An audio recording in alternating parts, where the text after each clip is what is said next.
लेक्चरमध्ये इथंच थांबूया. असं सगळ्याच विषयाचे लेक्चर असतात. खूप छान आहे ना ग. खूप छान आहे, कन्व्हिनियंट आहे. बरं चल येते आता मी. केमिस्ट्रीचं लेक्चर सुरू आहे धाबुटे सरांचं. धाबुगडे सरांचं? केमिस्ट्रीला तुला पवार सर आहेत ना? अगं पवार सर पण आहेत आणि धाबुगडे सर पण आहेत. रेग्युलर टीचिंगसाठी पवार सर आणि कोचिंगसाठी एक्सपर्ट म्हणून धाबुगडे सर. धाबुगडे सर हे आठवड्यातून 2च वेळा येतात आणि त्यामध्ये ते MCQ, JEE, नीट वगैरेची प्रॉपर तयारी करून घेतात. इथे काही ठिकाणी प्रत्येक विषयाला एक शिक्षक मिळत नाही आणि तुमच्याकडे 2-2 शिक्षक. This is not fair. अगं मग तू पण घे ना Shri Rajlakshmi royal academy of सायन्सला ॲडमिशन. मग तूही होशील आणखी फेअर. आजच निश्चित करा तुमचा प्रवेश Shri Rajlakshmi royal academy of science विटामध्ये. नन्ही सी हसी भोली सी खुशी फूलों सी वो बाहें भूल गए जब देश ने दी आवाज हमें हम घर की राहें भूल गए. हम सोए नहीं कई रातों से जाने वतन सा चांद बुझे हमें नींद उसी दिन आएगी जब देखेंगे आबाद तुझे. आज आपण कोल्हापूर येथे प्रत्यक्ष कारगिल युद्धात त्या रणमैदानावर जे पाकिस्तानच्या सैन्याशी झुंजले, ज्यांनी पराक्रमाची शर्त केली, ज्यांनी छातीवर गोळ्या झेलल्या, ते राजेंद्र विष्णू पाटील जे नायक पदावर होते त्यांच्याशी गप्पा मारायला आलो आहोत. कारगिलचा नेमका लढा कसा होता, इथे युद्ध कसं होते समजून घ्यायला आलो आहोत. सर नमस्कार. नमस्कार सर. सर आज आम्हाला तुमच्याकडून कारगिल युद्धाबाबत माहिती हवी आहे. आज कारगिल विजय दिन साजरा करतो आपण. हा 21वा कारगिल दिन आहे. तर काय सांगाल या दिवसानिमित्त तुम्ही? आपण आज आपला 21वा कारगिल विजय दिवस स्मरण करतो आहे. आणि सर्वप्रथम मी आज आपल्या वज्रधारी या चॅनलच्या माध्यमातून मी त्या संपूर्ण योद्ध्यांना ज्यांनी आपले सर्वोच्च बलिदान, आपला तिरंगा आणि आपले देश रक्षणासाठी ज्यांनी आपले सर्वोच्च बलिदान दिले, त्यांना मी आपल्या चॅनलच्या माध्यमातून सर्वप्रथम अभिवादन करतो आणि आदरांजली वाहतो. तसेच त्यांचा परिवार, ज्या परिवाराने आपला मुलगा, आपला भाऊ, आपला पती गमावला आणि ते दुःख त्यांनी सहन केलं आणि ते सर्वोच्च बलिदान देण्यासाठी त्यांना प्रोत्साहन दिलं, त्या संपूर्ण परिवाराला मी नतमस्तक होतो आणि आदरांजली त्या प्रत्येक योद्ध्याला वाहतो आजच्या दिवशी. तर सैनिक या शब्दाची परिभाषा बलिदान, त्याग, समर्पण, देशभक्ती यासारख्या प्रेरणादायी शब्दांनी केलेली आहे. आणि तो सैनिक अत्यंत दुर्गम आणि विचित्र अशा भौगोलिक परिस्थितीत आपल्या देशाचं संरक्षण करत असतो. कारगिलमध्ये सुद्धा त्या विचित्र भौगोलिक परिस्थितीमध्ये आपण तो विजय खेचून आणला, त्याचंच आज आपण स्मरण करतो आहे. सर तुम्ही प्रत्यक्ष त्या मैदानात लढला आहे, पाकिस्तानी शत्रूशी भिडला आहे, कारगिल युद्धाचे प्रसंग तुम्ही ते प्रत्यक्ष जगला आहे. आज कारगिल विजय दिनानिमित्त आम्हाला त्या आठवणी काय सांगा? युद्ध आणि युद्धजन्य परिस्थिती, ॲक्च्युली युद्ध हा शब्दच भयानक आहे. युद्ध हे बघायला, ऐकायला उत्सुक असतात सगळे, पण युद्ध ज्यांनी झेललं आहे किंवा ज्यांनी भोगलं आहे त्यांच्यासाठी ती परिस्थिती भयंकर विचित्र असते. युद्धात फक्त विनाश असतो, त्याच्यात हार आणि जीत याच्या पलीकडं आपण भरपूर काही गमावून बसतो. याच्या पलीकडं युद्धाची परिभाषा मला नाही वाटत, पण ठीक आहे, आपण सीमा जिंकल्या, लढाई जिंकली, इथंपर्यंत ठीक आहे, पण युद्ध हे भयानकच असतं. सर तुमची ज्यावेळेस त्या युद्धासाठी निवड झाली तुमच्या तुकडीची, तेव्हा तुम्हाला तो मेसेज आला तर नेमकी काय अवस्था होती? 1999चं साल, त्यावेळा माझी पोस्टिंग महू मध्य प्रदेश या ठिकाणी होती आणि त्यावेळेला माझी पत्नी सौ लता ही 8 महिन्याची गरोदर होती. उत्सुकता घरात सगळ्यांनाच होती की होणारं बाळ, पण ते सगळं सोडून मला युद्धात सहभागी होण्यासाठी जावं लागलं. त्यावेळी टेलिग्रामद्वारे मला बोलवणं आलं. माझी सुट्टी कॅन्सल केलेली होती आणि अतिशीघ्र तुम्ही सीमेवर हजर राहण्यासाठी मला सांगण्यात आलं. आणि मी त्यावेळेस सर्व, इवन माझी सगळी उत्सुकता, माझा परिवार, हे सगळं सोडून देशहित आणि सीमारक्षण आणि सगळ्यात महत्त्वाचं की मला आज त्याच्यात सहभागी होण्याचं जी उत्सुकता होती ती सर्वोपरी होती. तुम्ही कोणत्या बटालियनमध्ये होता? मी त्यावेळी माझी पोस्टिंग त्यावेळेला इमर्जन्सी पोस्टिंग मला 28 पैदल सेने म्हणजे 28 इन्फंट्री डिव्हिजनलमध्ये माझी पोस्टिंग करण्यात आली होती आणि ते पाकिस्तानच्या एकदम बॉर्डरवर होतं, म्हणजे लाईन ऑफ कंट्रोलवरच होतं ते. तिथं गेल्यानंतर नेमकी तिथली युद्ध परिस्थिती काय सांगाल त्या मग तिथं पोचल्यावरच्या युद्ध परिस्थितीबद्दल? युद्धाची परिस्थिती कसं आहे की युद्ध परिस्थिती आपण त्यावेळेलाच सैनिक हा युद्धासाठी सैनिक आणि सैनिकांची सगळीच यंत्रणा ही पहिल्यापासूनच तयार असते. त्याच्यासाठी काय विशेष थोडीशी एक्सरसाइज करावी लागते, तयारी करावी लागते. जसं जिओग्राफिकली आपण नवीन असतो त्या भागात, त्या जिओग्राफिकली आपल्याला त्याची माहिती करून घ्यावी लागते. काही पोस्टेस ज्या ठिकाणी आपल्याला डिप्लॉय करण्यात येतं त्याचा जिओग्राफिकली कंडिशन कशी आहेत किंवा त्याच्याबद्दल थोडीफार जाणकारी आपल्यास आणि बाकीच्यांच्या आपल्या सीमारक्षणासाठी गरजेचे असते, ते करावं लागतं. नेमकं कारगिलची भौगोलिक परिस्थिती, तिथलं वातावरण आणि तुमचा लढा याबद्दल कसं काय माहिती सांगा? आपल्या भारताची सीमा गुजरातपासून म्हणजे पाकिस्तान आणि भारत याच्या सीमा ह्या फारच दुर्गम, म्हणजे आपल्याला भौगोलिक परिस्थिती जर आपण लक्षात घेतलं तर भारताची सीमा गुजरातपासून ते हिमालयापर्यंत सुरू होते. आता एक जो भाग आहे भारताचा गुजरात किंवा राजस्थान जो लागलेला भाग आहे तो अतिउष्ण भागात मोडला जातो आणि या उलट परिस्थिती आहे ती वरची, म्हणजे हिमालयापासून जी सुरू होते ती अतिथंड म्हणजे थंड प्रदेशात मोडली जाते. त्यामुळं विषम परिस्थितीत सैनिकाला तयार राहावं लागतं. एक तर अति उष्ण आणि एक अति थंड. या परिस्थितीत आपल्याला भौगोलिक परिस्थितीबरोबर पहिल्यांदा सैनिक लढत असतो आणि भौगोलिक परिस्थितीत जे आपल्याला आता या चॅलेंजच्या माध्यमातून मी शब्दात सांगणं अवघड होतं माझ्यासाठी, तिथली परिस्थितीच इतकी बिकट असते की मायनस टेम्परेचरमध्ये म्हणजे अतिथंड परिस्थितीमध्ये ज्या ठिकाणी आपलं प्राणवायू कमी असतो, ज्या ठिकाणी थंडी इतकी असते की -12, 13, 14, 15 डिग्री सेल्सिअसपर्यंत जे तापमान पडतं, त्या तापमानामध्ये आपल्याला स्वतःच्या शरीराबरोबर आंतरिक लढाई करत आपल्याला शत्रूबरोबर लढा द्यावा लागतो. कोकणी निसर्गाचा आणि जेवणाचा मनमुराद आनंद देणारे सांगली जिल्ह्यातील एकमेव ठिकाण हॉटेल कोकणकडा. आमची स्पेशालिटी मासे, प्रॉन्स, व्हेज, नॉनव्हेज मधील विविध डिशेस, अस्सल Malvani mutton, chicken, Chinese, tandoor, कबाबसह अनेक डिशेस उपलब्ध.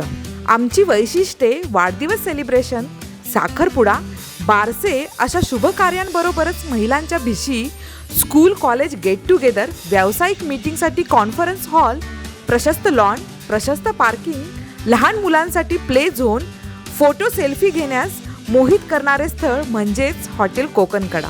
आमचा पत्ता मॉडर्न हायस्कूल शेजारी विटा. हे कारगिल युद्ध तब्बल 2 महिने 3 आठवडे 2 दिवस चाललं. या काळात तुम्ही प्रत्यक्ष स्वतः किती दिवस त्या युद्धात चांगलं होतं? मी मला ही अपॉर्च्युनिटी मिळाली. जवळजवळ मी त्या भागात 1 महिना त्या पोस्टवर होतो. आणि तुम्हाला ज्यावेळेस गोळ्या लागल्या स्वतः लढत असताना त्यावेळेचा प्रसंग, त्यावर काय माहिती देते? ती रात्र होती. ॲक्च्युली आमची म्हणजे मी सांकेतिक तुकडीमध्ये असल्यामुळं सांकेतिक तुकडीचं संरक्षणाची जबाबदारी म्हणजे त्याच्या पाठीमागं फ्युअल टँक, जे पुढील युद्धासाठी निर्धारित केलेला जो तेल साठा किंवा आर्म्स ॲम्युनिशन्स, 28 डिव्हिजनलमधली जी मॅनपॉवर आहे किंवा त्यांचं ऑफिसर्स मेस आहे किंवा जे सांकेतिक स्थळ म्हणजे आम्ही सिग्नल सेंटर म्हणतो त्याला, जे सिग्नल सेंटर त्या एंटायर ऑपरेशनमध्ये कार्यरत असतं. देवाणघेवाण दळणवळणाची म्हणजे सांकेतिक दळणवळणाची कामगिरी त्या सांकेतिक स्थळावर असते. तर त्या स्थळाचं संरक्षण करण्याची संपूर्ण जबाबदारी आमच्या पिकेटवर होती त्या दिवशी रात्री. साधारणपणे एका पिकेटमध्ये आम्ही 6 जण कार्यरत असतो. 2-2 लोकांच्या ड्युटीज डिस्ट्रीब्यूट केलेल्या असतात. प्रत्येक 2 तासानंतर आमची ड्युटी चेंज होते. तर माझ्या ड्युटीच्या कार्यकालात साधारणपणे 1:15 वाजता काहीतरी सस्पेशियस म्हणजे एक संशयास्पद हालचाल मला पलीकडं पाकिस्तानच्या बाजूने त्या लाईन ऑफ कंट्रोलच्या पलीकडं दिसल्यानंतर मी जसं आपल्याला सैनिकी प्रशिक्षणामध्ये शिकवलं जातं की थम कौन आता है म्हणजे काउंटर चॅलेंज करतो. आणि त्या दिवशीचा पासवर्ड मला अजूनही आठवतो आहे. त्या दिवशीचा पासवर्ड होता काला हाथी. तो पासवर्ड एक जीवनरक्षक शब्द असतो जो 24 तास ॲप्लिकेबल असतो. संध्याकाळी सन डाऊन झाल्यापासून सकाळी सन रेजपर्यंत तो ॲप्लिकेबल असतो त्या एरियासाठी. ज्या दिवशी मला शत्रूची हालचाल दिसली त्या सस्पेक्टेड ॲक्टिव्हिटीमध्ये मी तो काउंटर चॅलेंजसाठी शब्द म्हणजे तो पासवर्ड ललकारला, पण प्रत्युत्तर मला आलं नाही. ही माझी पहिली वेळ होती शत्रूला सामोरे जाण्याची. मी त्यावेळेला थोडासा गोंधळून पण गेलो की शत्रू आहे का नक्की आपलीच माणसं आहेत हे. तर काउंटर चॅलेंज करत असताना मला हे जाणवलं की रिप्लाय येत नाही. आणि कसं असतं की सैनिक म्हणून अतिशय वेळ कमी असतो. म्हणजे आपला जो स्ट्रेगरवर बोट असतं, जर माझं स्ट्रेगरवरचं बोट मी चालवण्यासाठी थोडासा कमी पडलो आणि त्यानं जर स्ट्रेगरवरचं बोट अगोदर ओढलं तर मी संपलो. तर ही क्षणाची लढाई असते ना, क्षणात मरण आणि जीवनाचा प्रश्न असतो. त्यामुळं त्या ठिकाणी वेळ नसतो. त्या ठिकाणी अतिशीघ्र तुम्हाला निर्णय घ्यायचा असतो. तसा मी घेतला. आणि ते सिच्युएशन असं असतं की त्या ठिकाणी तुमचा परिवार किंवा बाकीचं काहीही दिसत नाही. त्यावेळेला फक्त रक्त गरम झालेलं असतं आणि ते ॲटमॉस्फिअर असं क्रिएट होतं की त्यावेळेला फक्त तुम्हाला त्याला मारायचंच आहे किंवा तुम्हाला जिंकायचंच आहे. त्याच्या पलीकडं तुम्ही विचार करू शकत नाही. तर तसं झाल्यानंतर मी ललकारल्यानंतर मला प्रत्युत्तर आलं नाही. त्यानंतर मी माझ्याकडं इन्सास ही अत्याधुनिक बंदूक होती ज्याला इन्सास रायफल म्हणतात. आणि माझ्याकडं 4 स्पेअर मॅगझिन्स होते जे भरलेले होते. मी माझ्या मोर्चामधून इन्सास कॉक करण्याचा प्रयत्न केला. जसं त्यांना समजलं की आता ह्यानं लोड केलं आहे आणि मारणार आहे.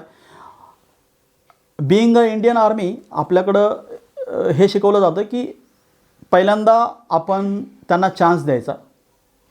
आम्ही तसा चान्स दिला. त्यांच्याकडून अपेक्षेप्रमाणे फायरिंग सुरू झालं. ज्यावेळा मला फायरिंग त्यांच्याकडून आलं त्यावेळा मला 100% हे समजून चुकलो होतो की मी तो शत्रू आहे. आणि मी माझ्या साईडनं माझ्या इन्सासद्वारे फायरिंग स्टार्ट केलं. जवळजवळ साधारणपणे 12 ते 15 मिनटं आम्ही एक्सचेंज ऑफ फायरिंगमध्ये आमचे पोस्ट, माझ्या जवळच्या सँडबॅग्स, माझ्या समोर असलेला अल्फा टेलिफोन जो हँड मॅग्नेटो फोन असतो तो, वायरिंग आणि सँडबॅग्स हे सगळं उद्ध्वस्त झालं होतं. माझं अर्ध शरीर मोर्चाच्या वर होतं आणि सँडबॅग्स उद्ध्वस्त झाल्यामुळं माझं शरीर जवळजवळ 50% उघडं पडलं होतं आणि त्यामुळं मला शत्रूकडून आलेल्या 2 शॉट्स AK-47च्या माझ्या डाव्या खांद्यात घुसून आरपार झालेल्या होत्या. त्यावेळी याची जाणीव मला झालेली नव्हती, कारण ते वातावरण तसं निर्माण झालं होतं. माझा डावा हात इन्सासच्या बटवर आणि उजव्या हातानं मी स्ट्रेगरवर फायरिंग करत होतो. काही वेळानंतर मला असं कळालं की माझा डावा हात मॅग्नेटवरून घसरतो आहे, तो स्टेबल राहत नाही आहे, त्याचा आधार सुटतो आहे. तर मला हे कळालं नाही की होतं आहे काय. तरी त्या अवस्थेत पण मी 3 माझे जवळचे मॅगझिन चेंज करून त्यांच्यावर संपवले होते. या एक्सचेंज ऑफ फायरिंगमध्ये शत्रू पूर्णपणे पळून गेला होता. त्यांनी आपले आर्म्स, ॲम्युनिशन्स, कॉन्फिडेन्शियल डॉक्युमेंट्स, कॅमेरे आणि भयंकर सस्पिशियस गोष्टी तो त्याच ठिकाणी टाकून पळून गेला, जे आम्ही दुसऱ्या दिवशी सकाळी आम्ही रिकवर केलं. डॉग स्क्वॉड आणि आमच्या इंटेलिजन्सनी ते सगळं कॅप्चर केलं आणि तो आजही त्याची एंट्री आपल्या वॉर बुकमध्ये माझ्या नावासकट केलेली आहे. हा तो प्रसंग होता. तर त्यानंतर मग मला असं वाटलं की मी आता संपलो आहे. ज्या वेळेला मला कळालं की माझा शरीरातील दोन्ही बुटामध्ये माझ्या रक्त साठलेलं होतं. सॉक्स, अंडरवेअर, माझे आंतरकपडे, माझे स्वेटर हे सगळं रक्तानं भिजलं होतं आणि मला कळून चुकलं होतं की माझ्या छातीत गोळ्या लागलेत. तर त्यावेळेला मग QRT टीम आली, मला रिकवर केलं. पाठीमागून कवरिंग फायर आलं आणि मला तिथून मग QRT टीमनं डोंगरावरून गाडीतून घालोपर्यंत मला थोडंसं कळत होतं की काय होतं आहे आणि मला माझे साथी हिंमत देत होते. त्यानंतर माझे डोळे उघडले ते सरळ 4 to 8 फील्ड ॲम्ब्युलन्सच्या बेडवर. मला वाटतं साधारणपणे 1 आठवड्यानंतर मी माझे डोळे उघडले होते. तोपर्यंत मी अनकॉन्शियस होतो आणि मी ज्यावेळेला डोळे उघडले त्यावेळेला मेजर भागवत म्हणून पुण्याचे प्रसिद्ध डॉक्टर जे देव स्वरूपात माझ्यासमोर होते आणि ते माझं अभिनंदन करत होते की वेल डन. एवढे शब्द मला शेवटचे आठवतात. तुम्ही डोळे उघडले तुमच्या डोळ्यासमोर पत्नी होती, मुलं होती की शत्रू होता? ब्रँडेड शोरूममधून शॉपिंग, प्रशस्त आणि आलिशान फूड कोर्टच्या डिशेसच्या टेस्ट्स, गेम झोनमध्ये फ्रेंड्स आणि फॅमिली सोबतची मस्ती आणि मल्टिप्लेक्समधील फिल्म्सच्या ॲक्शन्स, इमोशन्स, या प्रत्येकाच्या मनातील सुप्त इच्छा आणि वैभवशाली जीवनशैलीचा एक नमुना म्हणजे सूर्या विटा शॉपिंग मार्ट. देशभरातील स्वच्छ शहरांपैकी एक असणाऱ्या विटा शहरात लवकरच आपल्या सेवेत. नाही, डोळे हे मी हॉस्पिटलमध्ये उघडले. त्यावेळेला माझ्यासमोर माझा क्रू होता आणि मला विश्वास होता की मी जगलो आहे. पण त्या क्षणाला नेमकी आठवण कोणाची आली तुम्हाला? तुम्ही ड्युटीवर होता, शत्रूशी लढत होता आणि तिथं तुम्हाला गोळ्या लागल्या. हो. तिथून थेट तुम्ही हॉस्पिटलला आला. पण ज्यावेळेस तुम्ही बेशुद्ध अवस्थेतून बाहेर आला त्या क्षणाला नेमकी आठवण कोणाची आली? समोरच्या शत्रूची की घरच्यांची? नाही, ॲक्च्युली माझ्याबरोबर 6 लोक होते. ज्यावेळी सिच्युएशन जशी क्रिएट झालेली होती त्यावेळेला आणि जो मारा मी आणि तो गोळ्यांचा आवाज आणि ती परिस्थिती मी लक्षात घेतली होती, त्यावेळेला मला सगळ्यात पहिल्यांदा मी ज्यावेळेला जागा झालो होतो किंवा शुद्धीवर आलो होतो त्यावेळेला मी माझ्या साथींच्या विषयी चौकशी केली होती की अजून कोणाला काय झालं आहे का. पण ते साथी सुरक्षित होते? साथी सुरक्षित होते. त्याच्यात 2 साथी तर माझ्यासमोर त्या दिवशीच होते. ॲपलनं भरलेलं ते छपरछंदांनी, ताज्या छपरछंदांनी भरलेला बॉक्स आणि ते मला तर कारण गिफ्ट करण्यासारखं दुसरं काहीच नव्हतं तिथं. ते गार्डनमधून तोडून आणलेलं ॲपल्स, ते सगळ्या वॉर्डमध्ये जे पेशंट्स होते त्यांना वाटत होतं की आमचा साथी जिवंत झाला आहे म्हणून. घरच्यांशी कॉन्टॅक्ट, त्यावेळेस घरचं काय वातावरण होतं? त्यावेळेला कम्युनिकेशनची साधनं भयंकर कमी होती आणि आम्ही दुर्गम क्षेत्रात होतो. तरीसुद्धा मी सांकेतिक तुकडीमध्ये काम करत असल्यामुळं तिथे एक सॅटेलाईट फोन होते. त्याद्वारे मी माझ्या वडिलांच्या बरोबर सर्वात प्रथम संवाद साधला होता आणि ही जी कारवाई झाली होती ही टोटली आमच्या कमांडिंग ऑफिसरने आणि आमच्या क्रूनं कॉन्फिडेन्शियल ठेवली होती की ह्याच्या घरी सांगायचं नाही जोपर्यंत ह्याच्याकडून रिप्लाय येत नाही किंवा ह्याची पुढची काय स्टेज आहे त्याच्यानंतर.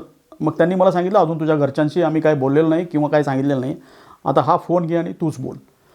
घरी कधी समोर तुमच्या? नाही, मी त्यावेळेलासुद्धा घरी असं काही सांगितलं नव्हतं की मला गोळ्या लागलेत वगैरे. हा प्रकार मी घरी कळवला नव्हता, कारण त्यावेळी म्हणजे घरची परिस्थिती तशी सांगण्यासारखी नव्हती. कारण अगोदरच कारगिल युद्धात दर आठवड्याला आपल्या जिल्ह्यात आपल्या तालुक्यात एवढे केसेस होत होत्या. प्रत्येक याच्यातून बॉक्स भरून डेड बॉडीज त्यावेळेला डिस्पॅच होत होत्या आणि त्याच्यात मला ती परिस्थिती घरची माहिती होती की हे जर सांगितलं तर घरचे ढासळतील, त्यामुळे मी नाही सांगितले ती. प्रशासनाकडून कळलं असेल ना? प्रशासनाकडून त्यावेळी कळालं ज्यावेळेला मी हॉस्पिटलमधून बाहेर आलो आणि रीतसर म्हणजे तो प्रोटोकॉल मेंटेन करत ज्यावेळेला आमच्या कमांडिंग ऑफिसरनी ते सांगितलं त्यावेळेलाच ते प्रशासनाला कळालं. आणि मग मला त्यावेळेला हॉस्पिटलमधून बाकीची सगळी फॉर्मॅलिटीज कंप्लीट करून मला ज्यावेळेला 1 महिन्याची सुट्टी वर पाठवलं त्यावेळेला त्यांनी सांगितलं की आम्ही त्यांना आणि माझ्याबरोबर त्यांनी ॲसिस्ट करायला माणसं पण पाठवली होती. खरं तर सैनिक हा मैदानातनं बाहेर पडत नाही.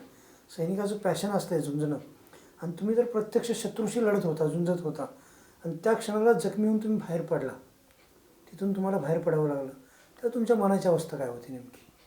तुम्हाला परत जाऊन लढा वाटत होतं की नेमकं काय वाटत होतं? नाही, ॲक्च्युली कसं आहे की तुमचा हा प्रश्न म्हणजे प्रेरणा देणारा आहे. ॲक्च्युली प्रत्येक सैनिकाचं कसं असतं की जसं आता ही एक ऑपॉर्च्युनिटी असते त्याच्यासाठी, म्हणजे मी माझ्या देशासाठी काही थेंब रक्त धर्तीवर सांडण्याची मला जी ऑपॉर्च्युनिटी मिळाली हे प्रत्येकाच्या नशिबात नसतं. दुसरी गोष्ट की हॉस्पिटलमध्ये आम्ही मोहिमेवर निघण्या अगोदरच म्हणजे जसं आता आमचा क्रू एक 10 लोकांचा क्रू हॉस्पिटल म्हणजे लढाईवर चालला आहे किंवा एखाद्या ऑपरेशनसाठी चालला आहे, तर तेवढे बेड आणि तेवढे मर्च्युरी तयार असतात. म्हणजे आम्हाला हे माहीत नसतं की आम्ही परत येतो आहे का नाही, पण ती एक वेगळी पॅशन असते आणि ते एक वेगळं ॲटमॉस्फिअर असतं, त्यामुळं मजा येते. तुम्ही युद्धाची मजा घेता? हां, एक सैनिक म्हणून ती मजाच आहे आणि ती वेगळी मजा आहे. त्याच घरच्यांचा नेमका संपर्क कधी किंवा काय अनुभव होता घरच्यांच्या आठवणी? तुम्ही प्रत्यक्ष लढत असताना तुम्ही तब्बल 1 महिना लढला शत्रूशी, त्या दरम्यान घरच्यांची कधी आठवण आली का 1 महिन्याभरात? हा, सैनिक हा शेवटी माणूसच आहे, तो इमोशनल होतो. वाटतं की प्रत्येक गोष्ट आता जसं भयंकर क्रिटिकल कंडिशनमध्ये तिथं सैनिक लढत असताना प्रत्येक वेळेला आम्ही आमच्या शेजारी आमचे साथी ज्यावेळेला वीरगतीला प्राप्त होतात किंवा भयानक परिस्थितीतून अपंग होतात किंवा डिसेबल्ड होतात, ती परिस्थिती आम्ही बघितलेली असते. कोणाचे डोळे गेलेले असतात, कोणाचे पोटं फाटलेले असतात. माझी जी कॅज्युअलिटीज होती किंवा मला जे काम करायला मिळालं हे त्यांच्यासमोर क्षुल्लक होतं. तुमच्या हातून काही अतिरेकी मारले गेले? हां, मी 2 अतिरेक्यांना कंठस्थान घातण्यात यशस्वी झालो होतो, हे मला नंतर कळालं. Shivshakti silver bungalow scheme. आमची वैशिष्ट्ये: स्वतंत्र पार्किंग, नगरपालिकेचे पाणी, पेव्हिंग ब्लॉकचे अंतर्गत रस्ते, बोरच्या पाण्याची सोय, 80 फुटी मुख्य रस्ता, 30 फुटी अंतर्गत रस्ता, बिगर शेती ओपन प्लॉट विक्रीस उपलब्ध. बंगलो खालील जागा मालकीची करून मिळेल, GST लागणार नाही. फक्त 16 लाखांपासून फ्लॅट विक्रीस प्रारंभ. Shivshakti silver bungalow scheme, 24 carat शेजारी खानापूर रोड, विटा. शिवशक्ती गोल्ड फ्लॅट, कापडपेठ जवळ, विटा. गायत्री डेव्हलपर्स, विटा. एक महत्त्वाचा प्रश्न आहे, पण त्याआधी दुसरा एक प्रश्न विचारतो. तुम्ही ज्यावेळेस आपलं कौटुंबिक तुमचं जे बॅकग्राऊंड ते राहिलं विचारायचं, तुम्ही सैन्यात यायच्या आधी बॅकग्राऊंड घ्या होतं तुमचं? मी सर्वसामान्य खेड्यातला मुलगा आहे. म्हणजे माझं शिक्षण कवठे मंकाळला झालं, प्राथमिक शिक्षण. घरात गाई म्हशी, शेतकरी. माझे वडील तसे आर्मीमध्येच होते, पण ते पैदळ सेनेत असल्यामुळं, म्हणजे ते इन्फंट्रीमध्ये असल्यामुळं त्यांच्याबरोबर राहण्याचा शिक्षणामुळं किंवा ह्याच्यामुळं मला जास्त त्यांच्याबरोबर राहता नाही आलं. मी कवठेमहांकाळला माझं माध्यमिक शिक्षण पूर्ण केलं आणि कॉलेजचं शिक्षण माझं मॉडर्न कॉलेज पुणे येतं झालं आणि लगेचच मी घरातलं वातावरण मिलिटरीचं असल्यामुळं किंवा ते आलेले संस्कार असतात की आणि त्यांच्याकडून ऐकलेल्या गोष्टी, त्यामुळे त्या प्रेरणेने मी 1985ला 15 ऑगस्ट 1985ला मी कोल्हापूर इथून आर्मीमध्ये भरती झालो. म्हणजे तुमचे वडील पण सैन्यात होते? हो घरी मूळचंच सैनिकी वातावरण होतं तुमच्या? हो, माझे वडील सैन्यात होते. इवन माझा मधला भाऊ जो आत्ता विनोद पाटील पोलीस इन्स्पेक्टर म्हणून आत्ता काम करतो UPSC क्वालिफाय होऊन, आत्ता तो पण नेव्हीत होता. त्यामुळं हे घरातलं वातावरण म्हणजे युनिफॉर्ममधलंच आहे. सर, मला असा प्रश्न विचारायचा, आज आपण 21वा कारगिल दिवस विजय दिवस साजरा करतो, पण प्रत्यक्षात जर तुलनात्मक विचार केला तर पाकिस्तान आणि भारताचे सैनिक, तुलनात्मक विचार करता भारताचे सैनिक पाकिस्तानपेक्षा जास्त शहीद झाले. याचं कारण काय? म्हणजे सुमारे 763 भारताचे सैनिक शहीद झाले आणि 400 सैनिकांचा आकडा पाकिस्तानचा आहे. जिओग्राफिकली कंडिशन जर बघितलं कारगिलची तर ॲक्च्युली हा पूर्व प्लॅन म्हणजे एक नियोजित प्लॅन होता.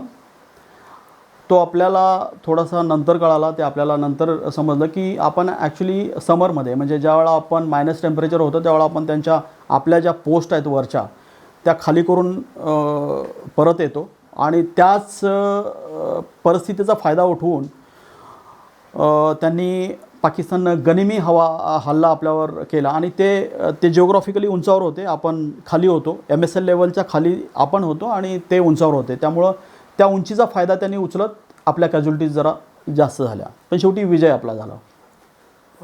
जवळपास म्हणजे आपली ठाणी बरीचशीच बळकावली, शत्रू सैन्य आपल्याकडं आलं, या याच्यात आपलं गुप्तहेर खातं कमी पडलं का? नाही, असं नाही म्हणता येणार, कारण गुप्तहेर ॲक्च्युली इंटेलिजन्सच्या ज्या इन्फॉर्मेशन्स असतात त्या सकाळ संध्याकाळ आणि त्यांची यंत्रणा वेगळी चालूच असते. त्या लेवलला त्यांचे इनपुट्स येत असतात. इवन आम्हीसुद्धा सांकेतिक याच्यामध्ये काम करताना वेगवेगळ्या रेडिओ सेट्सवर त्यांचे इंटरप्शन यायचे की त्यांच्याबरोबर मध्ये इवन टेररिस्टांच्या बरोबरसुद्धा आमचं बोलणं व्हायचं की ते तिकडून चिडवायचे, अरे तुम्हारे मेस में आज क्या बना है, तुम इधर खाना खाने के लिए आ जाओ, तुम उधर क्या कर रहा है, अशी वाक्य त्यांच्याकडून आम्ही ऐकायचो आणि आम्ही एन्जॉय करायचो. मात्र आमचे कॉन्फिडेन्शियल्स काही असायचे ते त्यांना कसं आहे की सांकेतिक तुकडीमध्ये काम केल्यामुळं किंवा एक सैनिक असल्यामुळं काही प्रोटोकॉल आणि काही कॉन्फिडेन्शियल्स आपल्याला म्हणजे जसं जागा किंवा संख्या किंवा रोड किंवा काही कॉन्फिडेन्शियल स्थानं, शस्त्रांचा साठा वगैरे हे बिंग अ सैनिक म्हणून आपल्याला डिक्लेअर नाही करता येतात. त्यामुळं आपली इंटेलिजन्सी सांगत असते की बाबा ह्या रूट्सपासून या रूटपर्यंत आज पाकिस्तानचं किंवा टेररिस्टचं मुवमेंट आहे. मग त्याच्यावर आपली नजर असते आणि त्याच इनपुट्सवर आपण काम करतो. तुम्ही जे आत्ता बोलला की आम्ही तिकडून आम्हाला चिडवायचे, आम्ही चिडवायचो, नेमकं त्यातला एखादा अनुभव तुम्ही? आपल्याकडं वेगवेगळ्या प्रकारचे रेडिओ सेट्स असतात जे आपण सांकेतिक देवाणघेवाण करण्यासाठी वापरतो. तर त्या सांकेतिक स्थळावर वेगवेगळ्या ठिकाणी वेगवेगळ्या फ्रिक्वेन्सीवर आपण ज्यावेळा सर्च करत असतो त्यावेळा त्यांचेसुद्धा म्हणजे कसं असतं की टेररिस्ट्स ही सुद्धा एक मिनी आर्मीज आहे. ते त्यांच्याकडं पण त्यांची यंत्रणा असते, त्यांच्याकडं पण त्यांचं इंजिनिअरिंग प्लॅनिंग असतं, त्यांच्याकडं पण त्यांची कम्युनिकेशन सेटअप असतं. तर त्या कम्युनिकेशन सेटअपमध्ये इंटरप्ट करून आपण काही गोष्टी त्यांच्या इंटरप्ट करायचो आणि काही गोष्टी त्यांच्या इंटरप्ट केल्यामुळं आम्हाला फायदा व्हायचा. सर, त्यावेळेस हे कारगिल युद्ध झालं 1999 साली. त्याच्या आधी वर्षभर अटलजींनी शांती यात्रा काढली, दिल्ली ते लाहोर बस काढली. हे सगळं सुरू असताना अचानक पाकिस्ताननं घात केला, त्यांचं सैन्य आपल्या हद्दीत आलं आणि हे नंतर युद्ध झालं. पण हे सरकार आपलं गाफील राहिलं असं नाही का वाटत? नाही, आता पॉलिटिकल लेवलवर एक सैनिक म्हणून मला भाष्य नाही करता येणार. सैनिक आपल्या लेवलला काम करत असतो आणि पॉलिटिकल यंत्रणा आपल्या लेवलला काम करत असते. आत्ता तुम्ही जेव्हा सैन्यातून आला त्यानंतर सैन्यात असतानाची परिस्थिती आणि त्यानंतर समाज तुमच्याकडे कुठल्या नजरेने बघत होता, जे सैनिकाबद्दल सन्मान असतो, प्रेम असतो, आदर असतो, याचा नेमका काय अनुभव घेतला तुम्ही? कसं चित्र बनवलं? भयंकर सेन्सिटिव्ह आणि नाजूक प्रश्न आहे हा.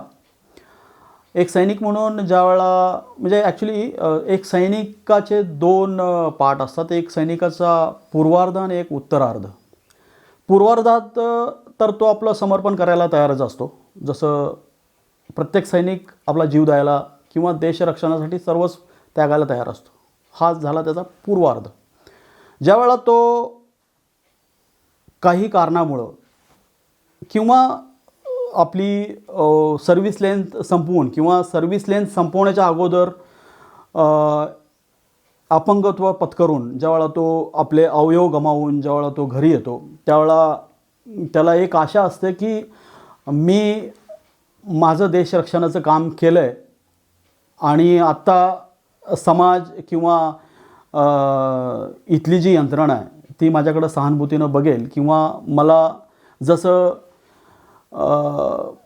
या बाहेरच्या जगात भरपूर गाजावाजा केला जातो की ज्यावेळेला असे सैनिक बाहेर येतात त्यावेळेला त्यांना रिहॅबिटेशन्स, रिसेटलमेंट किंवा त्यांचं पुनर्वसन करण्यासाठी प्रयत्न केला जाईल किंवा त्यांचं कमिटमेंट असतं की तसं. पण मी माझे अनुभव थोडेसे याच्या विरोधात आहेत की मी 2002 पासून मला असं वाटलं होतं की मी थोडंफार काहीतरी माझ्या परीनं मी काम करून आलो आहे आणि दुर्दैवानं अपंगत्व पत्करून ज्यावेळेला मी घरी आलो त्यावेळेला 2002 पासून आज 2020पर्यंत मी माझी लढाई सुरू करतो आहे सिस्टमबरोबर किंवा प्रशासकीय यंत्रणेबरोबर. पण दुर्दैवानं मला असं म्हणा वाटतं की जी बघण्याचा जो दृष्टिकोन आहे सैनिकांच्या प्रती तो कुठं ना कुठंतरी निरर्थक आणि अपोजिट आहे. म्हणजे जसं बोललं जातं अनेक राजकीय व्यासपीठावर, सामाजिक व्यासपीठावर, कॉर्पोरेट व्यासपीठावर त्यांना अनेक खोटी आश्वासनं देणं किंवा त्यांचा खोटा आदर करणं किंवा एक देशभक्तीचं सोंग करणं आणि ज्या वेळा फिजिकली अशा सैनिकांना शेल्टर द्यायची किंवा आधार द्यायची गरज असते त्यावेळा कोणताही हात अशा सैनिकांच्या पुढे मदतीसाठी येत नाही. असं हा माझा वैयक्तिक अनुभव आहे. तुम्ही आत्ता जे बोलला ते फार गंभीर बोलला, कारण आज सामाजिक स्थिती आणि इथं देशभक्तीचं वातावरण माहोल इतका प्रचंड मोठा आहे. जरा जर एखाद्या माणसानं काय वेगळा शब्द उच्चारला तर त्याला देशद्रोही ठरवलं जातं. अशा स्थितीत तुम्ही म्हणताय की इथला अनुभव माझा वेगळा आहे आणि विरोधी अनुभव आहे, म्हणजे प्रतिकूल अनुभव आहे. नेमकं कारण काय आहे? देशभक्तीचं डेफिनेशन सैनिकाचं आणि बाकीच्या लोकांचं थोडंसं वेगळं असेल असं मला वाटतं. कारण देशभक्ती सैनिक बोलून दाखवत नाही तर तो प्रॅक्टिकली आपलं रक्त आणि आपला जीव देऊन त्याचे तो सिद्ध करून दाखवतो. आता देशभक्ती हा विषय एवढा गंभीर आहे आणि हा विषय एवढा ब्रॉड आहे की त्याच्यावर वेगवेगळ्या व्यासपीठावरून वेगवेगळ्या कार्यक्रमात 15 ऑगस्ट असू दे, 26 जानेवारी असू दे किंवा विजय दिवस असू दे अशा वेगवेगळ्या दिवशी सैनिकांना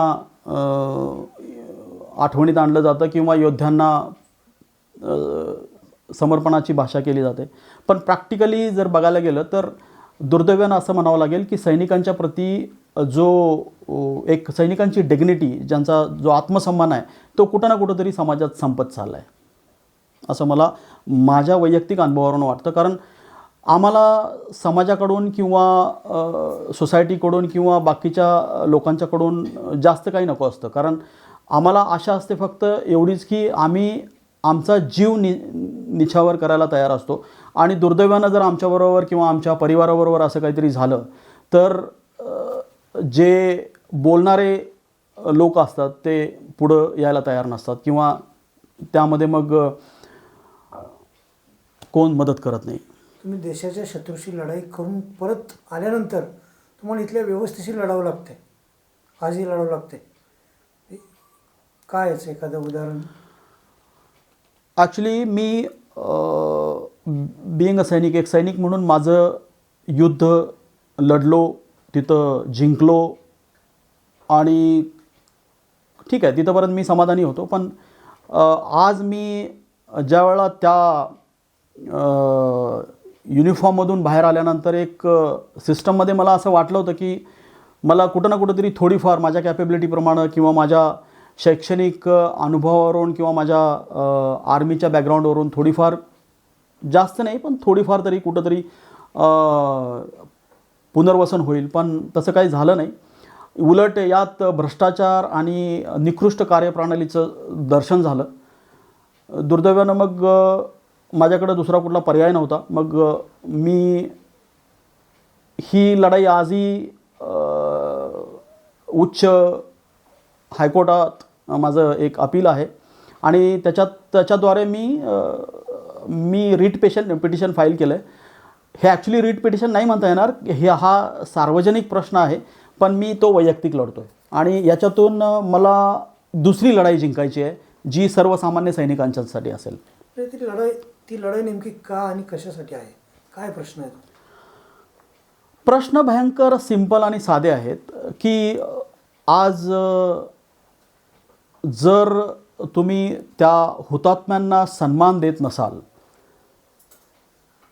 त्यांना त्यांचं रिहॅबिटेशन किंवा रिसेटलमेंट करत नसाल, तर तुम्ही तसं मार्केटिंग किंवा तसा गाजावाजा करू नये, एवढी माझी मागणी आहे.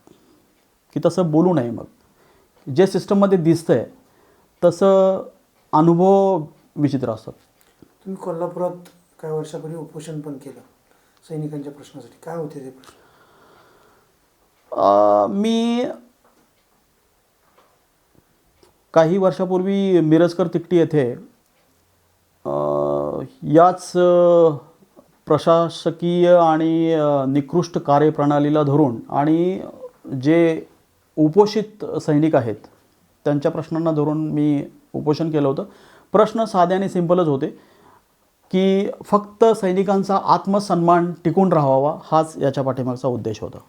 योगायोगाचा भाग असा म्हणजे जे आज या देशाला स्वतंत्र करण्यासाठी जे सैनिक लढले, हे स्वातंत्र्य सैनिक, ते पण आज व्यथित आहेत. म्हणजे त्यांचं म्हणणं असं आहे की आम्ही उगाच लढलो आणि आज तुम्ही सीमेवर लढून परत इथं आलाय. आज तुम्हीसुद्धा तुमच्या व्यथा मांडताय. तुमची भावना काय आहे या सिस्टमबद्दल? नाही, पूर्ण सिस्टमला आपल्याला दोष नाही देता येणार. सगळेच दोषी नाही आहेत सिस्टममध्ये. काही कंपोनंट्स असे आहेत ज्यामुळं कष्ट होतं आणि फक्त त्याच यंत्रणेला आपल्याला सरळ करायचं आहे, जेणेकरून जो सैनिक आज सीमेवर लढतो आहे त्याला प्रोत्साहन द्यावं, त्याचं पाठबळ वाढावं आणि त्याला असं वाटावं की परत आल्यानंतर त्या सैनिकासारखी माझी दुर्दशा होऊ नये.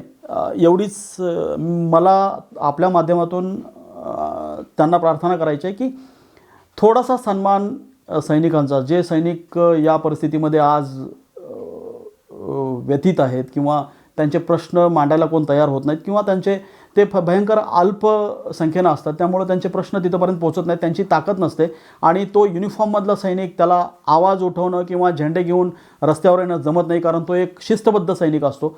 ज्या शिस्तबद्ध सैनिकाबद्दल तो उपेक्षित राहणं, मला वाटतं की तिथं कुणी ना कुणी आपल्या प्रसारमाध्यमातून मी आपल्यालाच विनंती करतो आहे की आपण ह्या लढाईत आपण सामील व्हावं आणि ही लढाई आपण पुढं न्यावी. नक्कीच या लढाईत आम्ही 100% तुमच्यासोबत असू.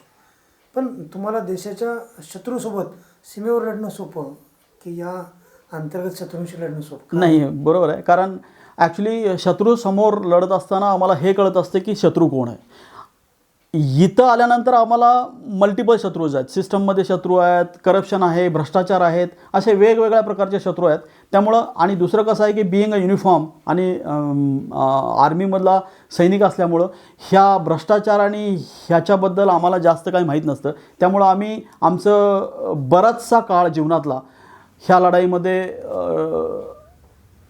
व्यतीत होतो आणि शेवटी मग ती लढाई जिंकून आल्यानंतर इथं आम्हाला हार मानावी लागते. मग अशी पहिल्या टप्प्यात आपली जी चर्चा झाली होती युद्धासंदर्भात, त्यावेळेस एक प्रश्न राहून गेला विचारायचा. ज्या युद्धाच्या घोषणा असतात, तुम्ही लढत असतात त्यावेळेस त्या घोषणा कशा असतात आणि काय असतात? नाही, घोषणा ह्या ट्रूप्सवर असतात. ॲक्च्युली पहिली युद्ध व्हायची त्यावेळेला ग्रुप्सनं व्हायची. आत्ता इलेक्ट्रॉनिक वॉरफेअर आहे, त्यामुळं मॉडर्न युद्ध पद्धती आहे, त्यामुळं त्या घोषणा मनातच चालू असतात. लढायला तर स्वतःलाच लागतं, त्यामुळं ती परंपरा आता कुठंतरी संपुष्टात आलेली आहे. पण घोषणा ह्या असतात आणि घोषणांची गरज का पडते? कारण युद्धात किंवा मैदानावर त्या युद्धजन्य परिस्थितीमध्ये जिंकण्यासाठी प्रोत्साहनाची गरज असते आणि ते प्रोत्साहन कुठल्या तरी घोषणा स्वरूपात यावं. आणि ही घोषणा आपल्या माध्यमातून, जनतेच्या माध्यमातून किंवा ह्याच्यातून आमच्यापर्यंत पोचत असतात. तीच आमच्यासाठी एक घोषणा असते. 2019ला जे सर्जिकल स्ट्राईक झालं ते खूप वादग्रस्त झालं. काय नेमकं त्याबद्दल काय सांगाल? नाही, सर्जिकल स्ट्राईक ॲक्च्युली ते सर्जिकल स्ट्राईक प्लॅन्ड होतं आणि त्याची गरज होती त्यावेळेला. त्याला विवादित म्हणता येणार नाही, तो एक पार्ट ऑफ वॉर आहे. त्याच्यात ही एक रणनीती असते, त्याच्यात पॉलिटिकल फायदे तोटे ते बघितले जातात. पण ॲक्च्युली ते झालं ते योग्यच होतं. सध्या लष्कराचा आणि जवानांचा वापर राजकारणासाठी जास्त होते असं नाही वाटत तुम्हाला? नाही, जवान हा आपलं काम करत असतो, त्याचा उपभोग घेणारी माणसं जास्त आहेत. ते सध्या खूप वाढले. हां, ते वाढलेलं दिसतंय पुढं. आत्ता या सिव्हिलियन म्हणजे मी जेव्हापासून आउट ऑफ युनिफॉर्म झालो तेव्हापासून काही गोष्टी मला क्लिअर व्हायला लागलेत. त्याच्यात असं वाटतं की याचं बाजारीकरण कुठंतरी होतं आहे. पोळी भाजण्याचा जो प्रकार आहे हो तो जवानांच्या नावानं सुरू आहे असं वाटतं? हो, नक्कीच नक्कीच. जे मोदींनी 1 रँक आणि 1 पेन्शनची घोषणा केली, काय नेमकी त्याची आत्ता अवस्था? नाही, आता त्याचा हे आता मी पक्ष, पार्टी किंवा नेता याच्याकडे न बघता मी एकदम सैनिक म्हणून तुमची एक सैनिक म्हणून नक्कीच थोडासा म्हणजे जी लिव्हिंग स्टँडर्ड जे राहणीमान होतं सैनिकांचं ते या वेळेला सुधारले असं म्हणायला हरकत नाही.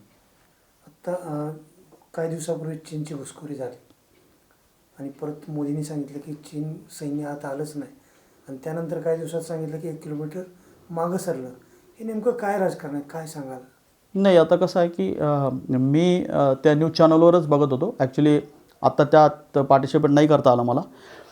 बाहेरून बघताना तरी असं वाटतं की एक डिफाईन केलेल्या सीमा आणि डिफाईन केलेले एक लँडमार्क्स असतात, त्याला ओलांडून आपल्याला नाही जाता येत.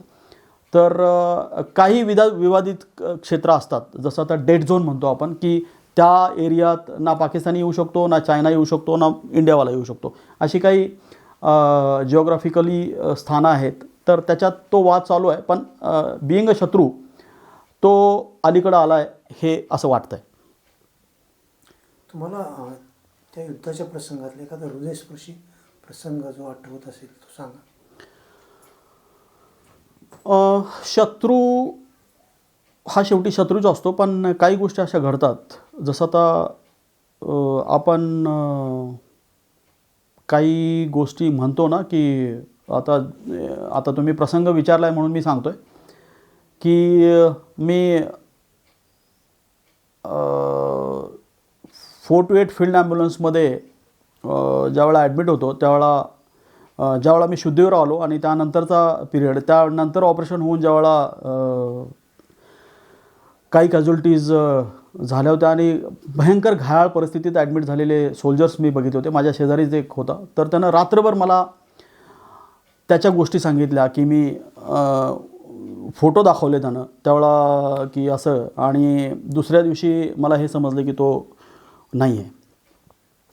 असे अनेक किस्से आहेत की जे भयंकर त्रासदायक असतात.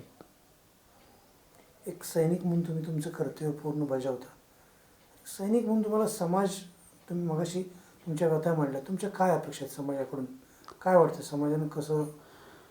नाही, सैनिक हा एक शेवटी सर्वसामान्य नागरिक आहे आणि सैनिक त्यानंतर बनतो तो. त्यामुळं ज्या सर्वसामान्य नागरिकांना ज्या गोष्टी ॲप्लिकेबल आहेत किंवा ज्यांची अपेक्षा असते की बाबा सैनिक म्हणून तुम्ही त्याला वेगळं काही नाही, पण सैनिक म्हणून त्याला थोडासा आत्मसन्मान मिळावा, हीच समाजाकडून एवढीच अपेक्षा आहे.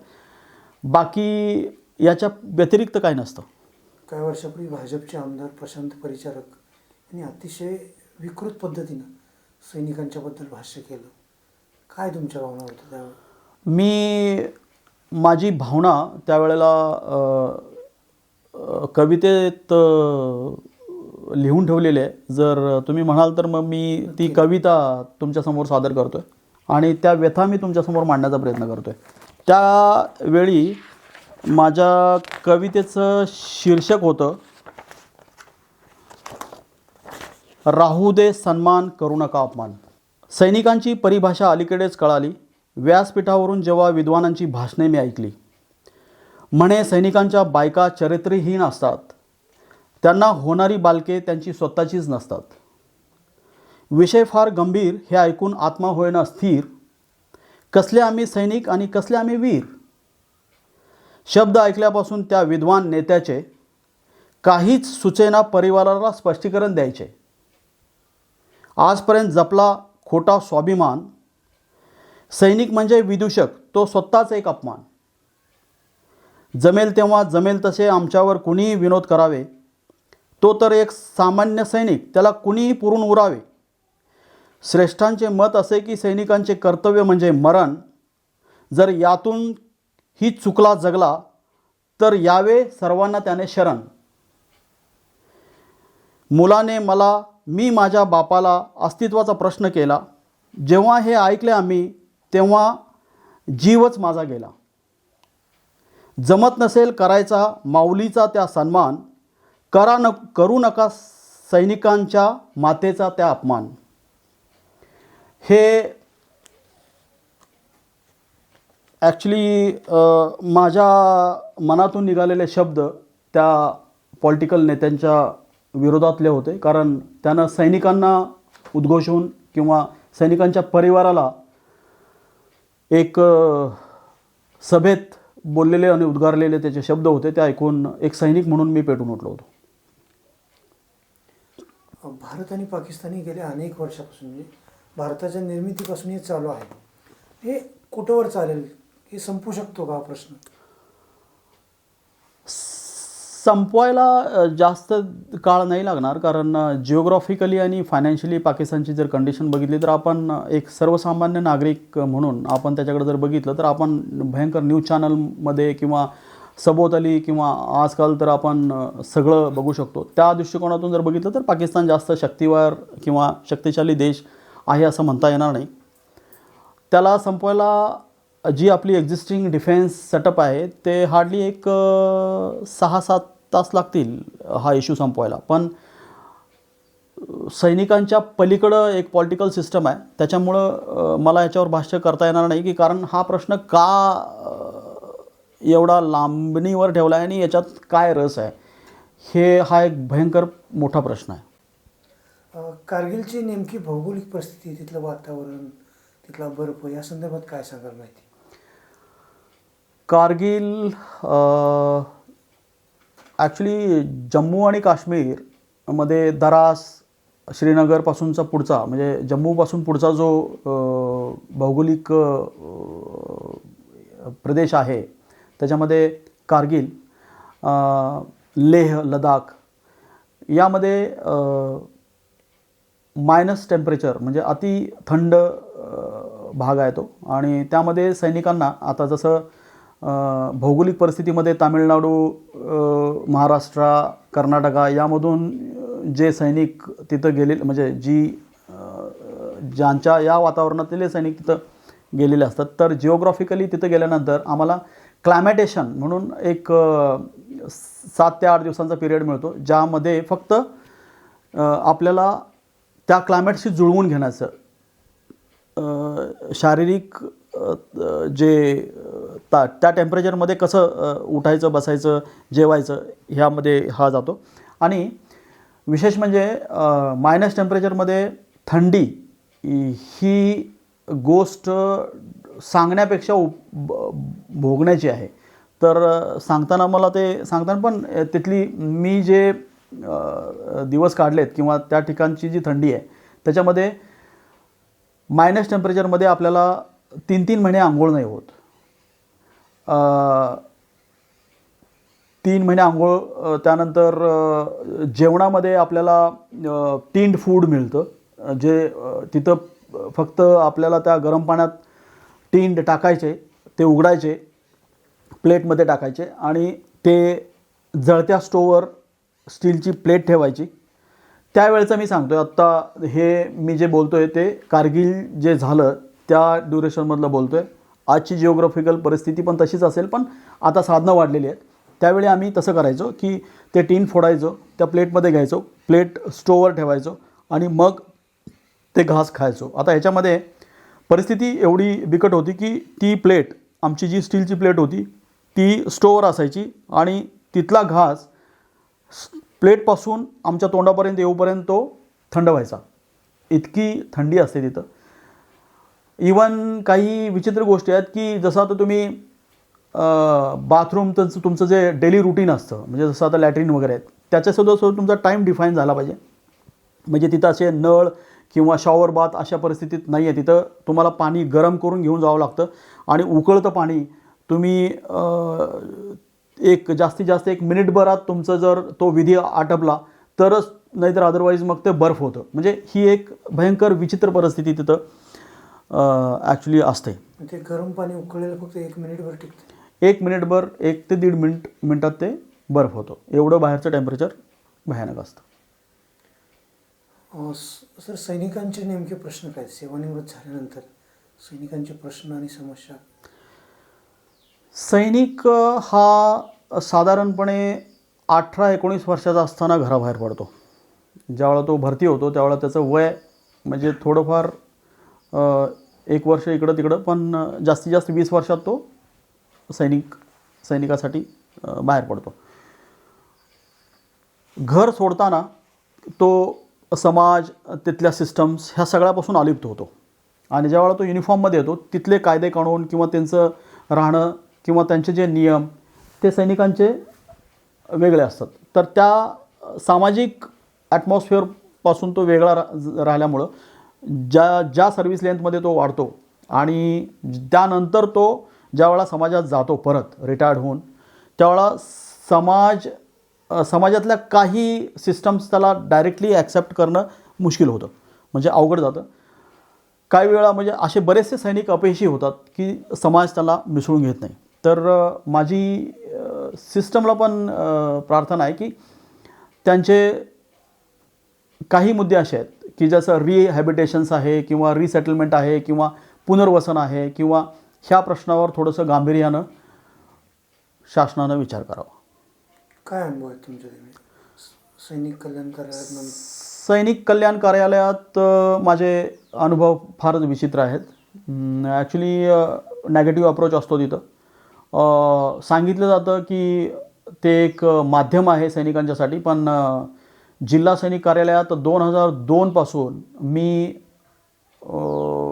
माझ्या म्हणजे एक्स ग्रेशिया जी एक राशी आहे, साधारणतः सैनिक म्हणजे महाराष्ट्र शासन आणि केंद्र शासन म्हणजे राज्य सरकार आणि केंद्र सरकार असं मिळून एक समथिंग राशी त्या सैनिकाला एक अवॉर्डेड राशी दिली जाते.